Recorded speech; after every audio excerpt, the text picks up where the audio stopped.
guys to everyone. I'm with Jani today from As the Sun Fall. First of all, happy birthday and welcome to Poison Rock. How are you, Jani? Thank you very much.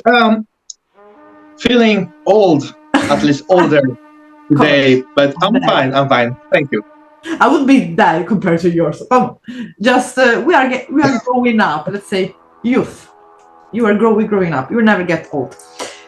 I want to speak about, because of course the 30th of August the single has been released, so there is new things going on around As the Sun Falls, like the tour, the EP. Before getting into that, how you, Jani, get in touch with music and how you get basically join and form As the Sun Falls? So how all this journey started? We have time.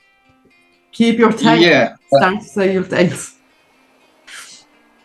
Yeah, so basically it started, like I started to show interest into doing music when my brother bought his first guitar, and that was my first touch with music, not only like on a CD but like in real, and I got super interested in that. And a few years later I saved money for my own guitar, my first one, and that's how I came into music and started practicing on my own. And like when I was a teenager, I was like 13 years old maybe, I started my first band that was absolutely horrible.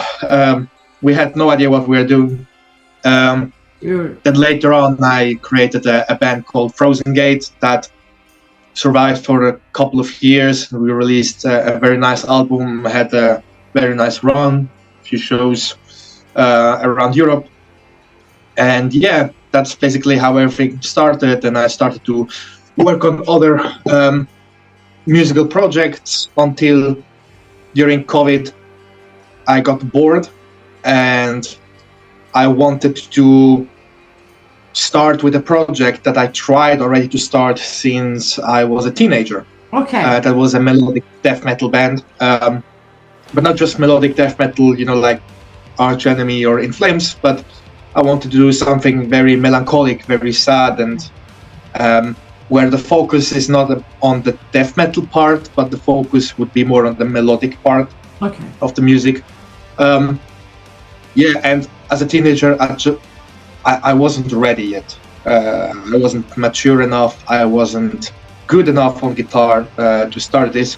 So it took a couple of years, and then in 2020, I tried it out again, and that's how I started As the Sun Falls. First as a solo project.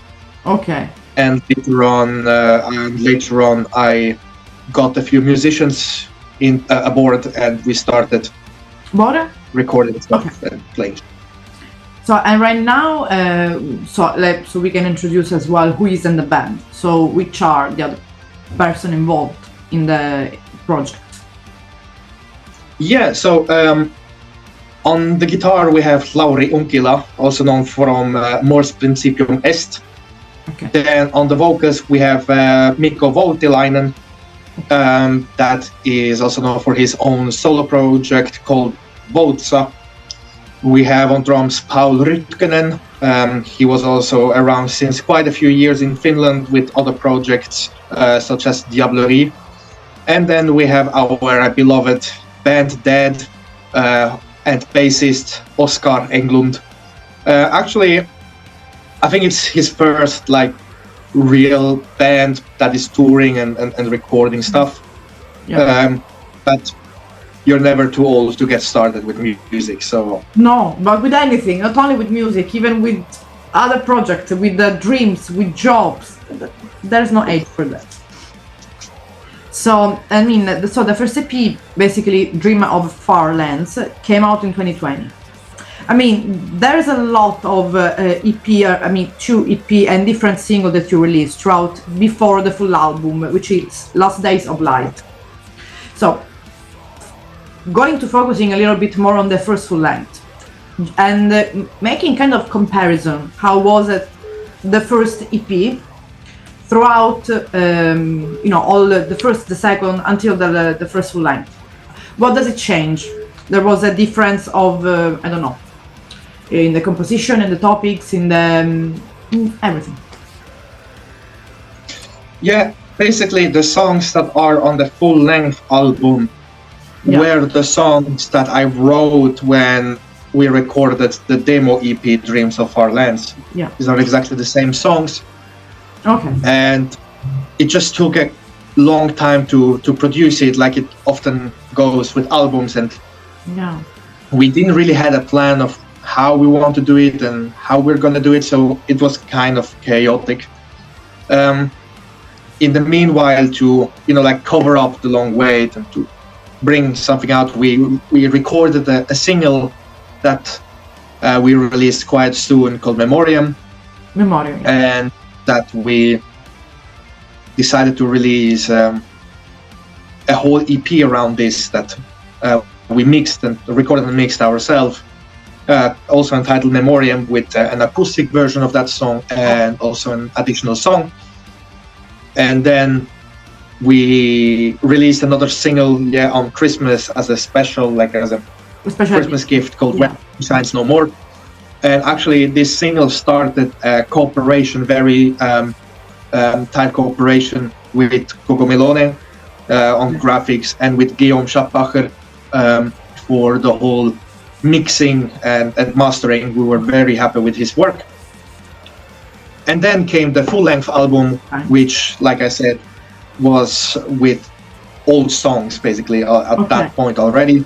Was like, and the only thing that happened is, the only thing that happened is that we just went over the old songs and we just make them a little bit better, and we just adjusted them every here and there. We adapted some lead guitars, we adapted the drums, but the songs were pretty much the same. But lyric-wise, a bit, because like you said, like Last Days of Light kind of incorporate all the previous EP experience anyway.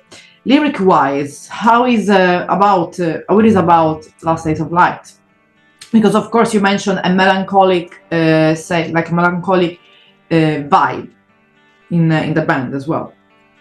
So in general, there is a specific topic. It talks about life, where you take inspiration for who write the lyrics as well. Yeah. So basically, the main inspiration for my lyrics is the winter. I really love the winter in every aspect. I love the cold. I love the beauty of the winter when you look outside and everything is white, everything is silent. But I also very much like the beauty of the danger that the winter brings. It's cold. You cannot stay outside for too long because it's dangerous. You can freeze to death. You can get into a snowstorm. You can get lost. You don't see what is under the snow. So it's just this contrast between beauty and the danger that I really like. And I use this a lot for my lyrics, paired with a lot of references to also, how can I say, mental states, like depressions and the feeling of being lost. So I really like to pair this together and create some kind of a story that is not just a storyline, but that people can actually also refer to. Because especially during the winter time, a lot of I think that it's all over the world. It's everywhere in the world. We have snow, winter. Usually there is higher people going to the, let's say, depressive mood. We are a little bit more darker. We feel a little bit more sad. So we all like as well to listen to music that we kind of agree, can feel closer to. So that I think it's a good thing, and it's beautiful. You were thinking about the snow and being white. Here we have a red sky. I'm seeing now. What the? I don't know. Here in Sicily today we are red. I think it's the sunset, but it's weird. By the way, apart from the weird sky of Sicily, the first you only released one full length, because after that you went with just one EP, Far Beyond, and the other one Where the Silence Reign, that has to be released. So Exactly. Before talking about these, because of course they are more recent, there are of course I think a kind of evolution as well, maybe in the songwriting, you always grew up. Why didn't you release a full length again, as on but EPs? Well, the thing with the full length is like I don't like to just release a compilation of songs that are not connected. Okay. I had that new full length album on a pretty far state already very early. I had most of the songs written, but I wasn't very happy with them. So before focusing on that, and I knew it would take a long time, I decided to release songs that I had written for the first album that didn't make it on the album. Okay. So for example, what can we hear in Far Beyond, or Where the Silence Reign could be the songs that they were not included in the first album, the first full length? On Far Beyond, these are songs that didn't make it anymore on the first album. Okay. These were songs that I wrote either too late, like that. I said, okay, now I don't want to rush it anymore to get it on the album. Sure. Or songs that I said, hey, it's a super nice song, but it doesn't fit very, very well into the storyline of the album or into the mood. So I put it aside, and we released it then a few months later. But the EP that is coming out now is pretty much the same. Okay. These were songs that didn't make it on the album. Okay. But instead of releasing them after the album, we decided to release them now. Okay. To wait for the album, because we are at the moment in talk with some label to release the album in 2024, and we need a new release before we go on tour. We need to have something new and interesting. You have already plenty of music to play, but of course I can understand that going on tour you want to show something new to the fan, to the audience. It's normal. Yeah. It's normal. And exactly. I read a positive reaction from the single that has been dropped. So, I mean, how is going? How do you feel about this release of the first single, and as well for the release of the EP? I mean, what do you think as well? If it changed, if those were songs from the album, you can describe it. How do you think they are changed from Dreams of Farlands, for example? Well, a lot. Like the new songs are much different than the songs I wrote on the previous stuff. I tried to force myself when I was writing these songs to go further and not just write a riff and then write a second riff, just like edit them together and then put the third riff, and then I really tried to go a little bit further and create songs that people don't necessarily anticipate, like they are listening to the chorus and they would expect now to get to go back to the verse, and instead I just put a second layer of the chorus on another note, or an alternative verse or anything different. This created songs that may have sometimes a bit complicated structures, which makes them a little bit complicated to learn too. But I think this made them also very interesting, and I also tried to go a little bit more into unknown territory musically for me. Like which kind of new territory? Like about like the genre, or always talking about the structure? Like I'm a big fan of black metal. Okay. And I tried to get more inspiration out from the black metal scene for that record, and therefore it has a little bit more of this blackish mood than the first album. The first album was literally just how can I say, like my first attempts. And on these new songs I tried to create something that creates more atmosphere and even more melancholic and even more sad. came from the black than the previous song. vibes and scene as well. So going deep inside the melancholy, from like Yeah. feel it, not only just to listen, but really feel it, double feel it. And we would like, with all the songs released and the DPs, if we would like to, so in your opinion, always, we said that to the people watching the interview, if you would pick a song, let's say just really a song that, I don't know, one that you like to play, maybe in the live, and one that maybe you feel is the core of As the Sun Falls. It's your opinion. So, yeah, so we definitely have one song that I think is like what represents As the Sun Falls the best, and that's Way to the North.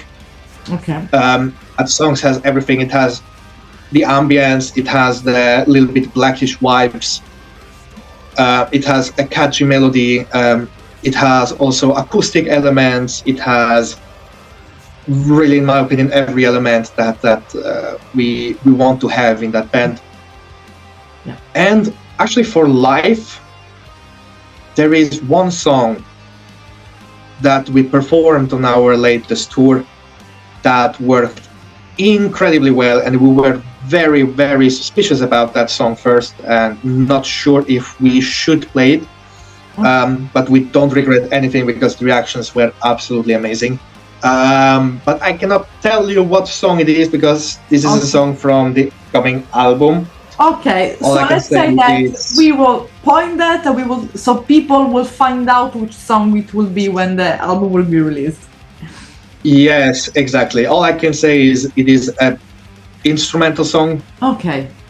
So they have a hint to go to look for it in the album.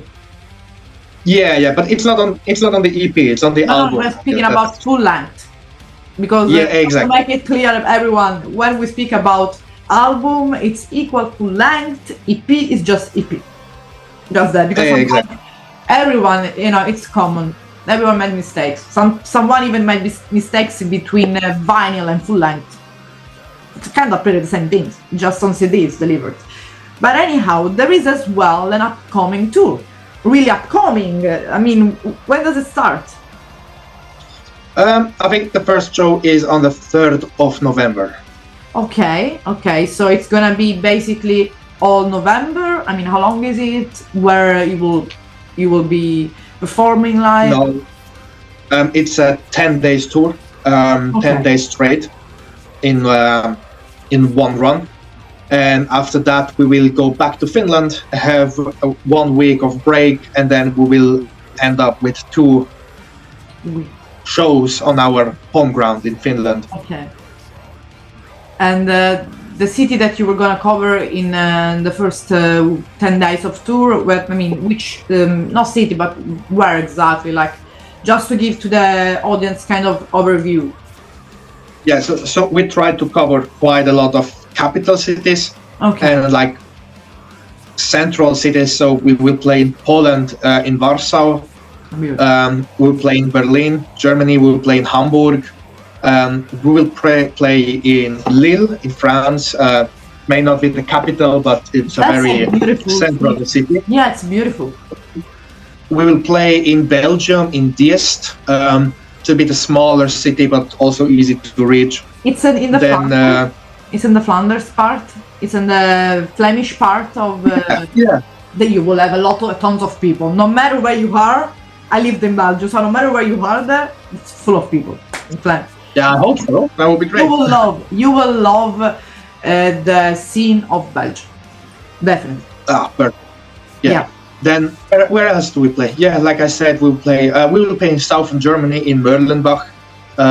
Then Hamburg, I said.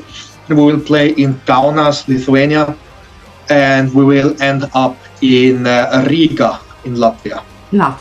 So basically, you cover kind of the northish part of the mainland of Europe, but I hope there will be soon the south part, because like Spain, Italy, this country as well one day, as up soon, maybe for the album, really, who knows. I mean, I hope so. Yeah, so it was logistically not possible to go to the south, during these 10 days because the distances to drive Yeah, I see. are a little bit bigger than Yeah. between the main cities in the north. Yeah. So was one challenge, so we had to skip the south for now.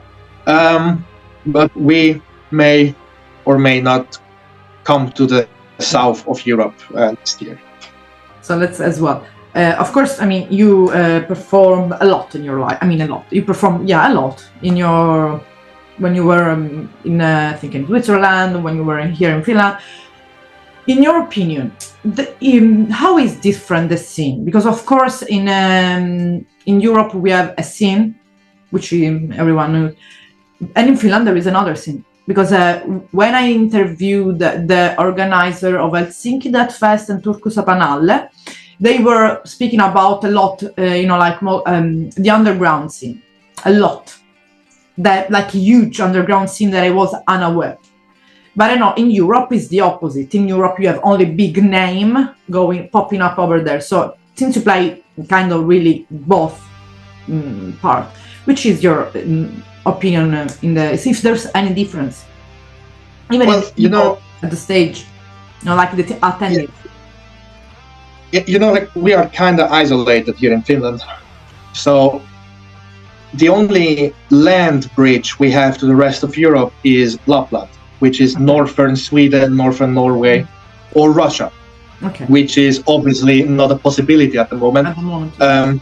So if a band wants to come to Finland, they have to come either for festival shows or it must be a big tour where they pass through Sweden, then they take the ferry, which takes about 10 to 16 hours. So they have to skip a day. Or they come through Estonia and the Baltics, which is not always an option because then you are stranded in Finland and then you have to either go back to the Baltics or you continue to Sweden, which costs you again a full day with the ferry. So,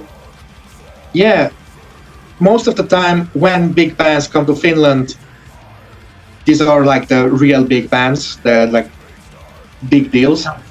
Otherwise, the Finnish scene is really turned into itself because, I would say like 80% of all tours don't stop in Finland. So if we want to go to shows, we have to go to our local shows. And this is actually something that I appreciate. I went to see Mariana's Rest. Awesome band, absolutely beautiful, beautiful people. Yeah, kiss to all of Mariana's Rest if they see that. They played on a Thursday evening and it was packed. It was packed, absolutely beautiful to see so many people on a Thursday evening. That's because of it's not like a morning where people are more energized. It's like in the evening. Sometimes people skip that part, and especially when, like you said, is more like difficult. Being packed is not easy as well. Yeah, absolutely. And did you have some? Just let's make it more fun. I mean, like you say, you played live. Yeah, there's something funny happened during one of your shows you were performing. Some memories that you really have, like, fuck, that was a really funny memory. Things happen between you and your band that you, of course, can share and would like to share. Well, I had quite a lot of super funny moments with all kind of things, but the most recent one and the one that I will never get tired of talking about will be when we played in Augsburg in May with us on Falls, and we just arrived after a 36-hour car drive because the bus we were supposed to have for that tour broke down and we had to change our plans to a regular 7-seat car with all the equipment, and we drove down from Finland all over to Germany. Yeah, super packed. In the middle of the summer, oh my God, with the AC not working correctly because there were too many people in the car. So anyway, we made it barely on time. We made it on the door opening without sound check. We played an amazing packed show, lots of people. It was fantastic. And the best part of it was when after the show, all the locals and support acts and even the promoter came to us and said, "Hey, we're gonna have a drink at that metal disco."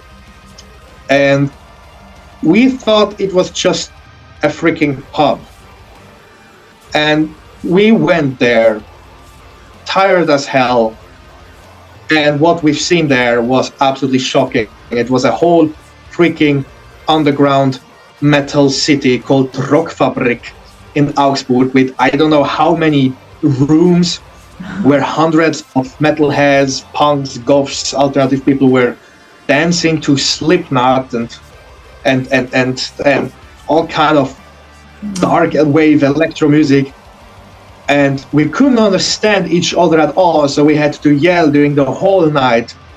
And the next morning we woke up completely hungover. Of course, I mean. Everybody lost his voice, and we had no idea what the hell happened. So that was like quite a unique experience for us. I mean, Germany, they have, I think, this kind of local disco really famous or well known, that even for people from they go from all over the world, they have like strict rule. There are someone, I think, in Berlin, but it's not for metal, it's more for other type of music that we are not interested in. And I mean, before going to the end, so where the EP actually is gonna be dropped, and where the it already started the pre-order? Yeah, so our EP will see the light on October 14th. Okay. On Saturday. And the pre-orders have already started on Bandcamp only at the moment. And so 14th of October, the whole EP will be up, available on all streaming services, but also available as a physical digipack on our Bandcamp store. And we also have some t-shirt design for that EP that you can order. That's something that I want to talk after as well, about the graphics doing in all your recent work, which are stunning. Who is behind that? Who is the designer, the graphic designer, the artist? We know the answer, but I wanted to give you the word of that. So you might be surprised, but of course, most of it is from Gogo Melone. She did the artwork for Where the Sun Shines No More. She did the artwork for Last Days of Light album, for the Far Beyond EP. She did the artwork for our upcoming EP, Where the Silence Reigns. Okay. But I made the cover for our latest single myself. Oh, really? And and the merch items that we have mostly are also from our own graphics. So we work quite closely with Gogo. We come up with an idea about that. So it's like a beautiful team, basically. It's beautiful. Yeah, it's like I gotta say, I come up with a graphic, I show it to her, and she tells me how shit it is and makes it even better. But of course, it's good that you did your own as well design for the latest things available, because it's important. I mean, because it's kind of as well, you're basically auto-producing all the thing by your own. Yeah. Important. You should wait to see the artwork for our coming single. We have a new single from that EP dropping on Monday. On Monday? Okay. This Monday, the Monday coming on 11th of September. And the second single of that EP will drop, and you will see that artwork, which is made by Gogo again. Okay. So we're absolutely stunning. I will to check that out. And just to say it, the tour will start officially when? So just to make a recap. So the tour starts on the 3rd of November, Friday, 3rd of November in Warsaw, Poland. Okay. Of course, people can find all the information, everything in the website, in the Facebook pages, in all the media. We are everywhere. So we covered almost about everything. But regarding the album, I mean, you said that it will be out of somewhere in 2024. So, apart from the current plan that we said, so you are working on the album at the moment, or you want to wait 2024? The album is basically completely recorded. Okay. As I mentioned earlier, the EP consists of songs that didn't make it on the album. Okay. So we recorded first the whole album, and then we decided which songs will make it and which songs will not, because we had something about 1 hour and 15 minutes of music for that album, and that was way too much, obviously. Yeah, kind of dream theater stuff. So we had to shorten it to under 1 hour. So we used 2 songs from the album that didn't make it, and we put it on the EP, together with 1 song that will be featured on the album too. Okay, so at the moment, I think we said basically everything, because I want to do another interview after the tour, just updating how was the tour, how was the release of the EP, closer maybe to the album, so we can have Eber talking about the album, because that's a big release as well. So let's make it clear, the full length, for anyone that doesn't understand yet. What can I say? Before ending the interview, happy birthday again! Huge hugs to Gogo, and have a good, really beautiful evening, Jani, both of you, and go celebrate your day. And I was really happy to do this interview, because I think that you and Gogo, both of you, like as a person, really put a lot of effort in your work, and people don't know it, that we know for a couple of years by now, but I saw that, and I wish all the best with As the Sun Falls. So, Thanks. See you soon in the social, in the world, I hope so, and have a good evening. Happy birthday again. Yeah, you too. Bye, Jani. Bye-bye.